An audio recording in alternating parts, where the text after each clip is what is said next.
Rusia nampaknya belum menyerah dalam melancarkan operasi militer khusus di Ukraina. Setelah menyerang Mariupol namun memilih untuk mundur selama beberapa hari, kini pasukan elit Rusia berbondong-bondong merapat ke Kharkiv. Hal ini tak lain untuk menjalankan misi merebut 3 wilayah di bagian timur Ukraina. Angkatan bersenjata Federasi Rusia dikabarkan telah mengerahkan 2 batalion pasukan khusus untuk terlibat dalam penyerangan di Kharkiv ini. Kini, ribuan personil pasukan elit Rusia disebut sudah bergerak menuju Kharkiv sejak Sabtu 9 April 2022.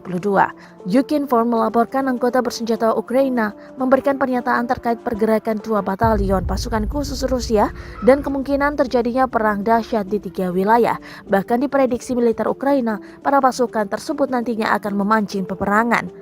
Walaupun juga meninggalkan Mariupol, namun diyakini Rusia akan kembali menyerang. Federasi Rusia melanjutkan agresi bersenjata skala penuh terhadap negara kami. Musuh terus membuat persiapan untuk mengintensifkan operasi ofensif di Ukraina Timur dan mengontrol penuh wilayah Donetsk dan Luhansk, bunyi pernyataan Angkatan Bersenjata Ukraina.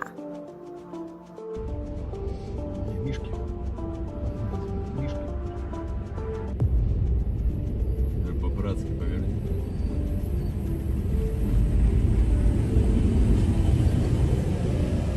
На поле собрался.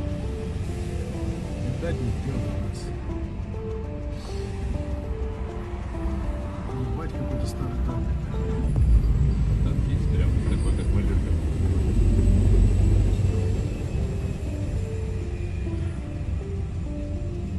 Интересно, им сказали, что обозначение другое. Еще раз.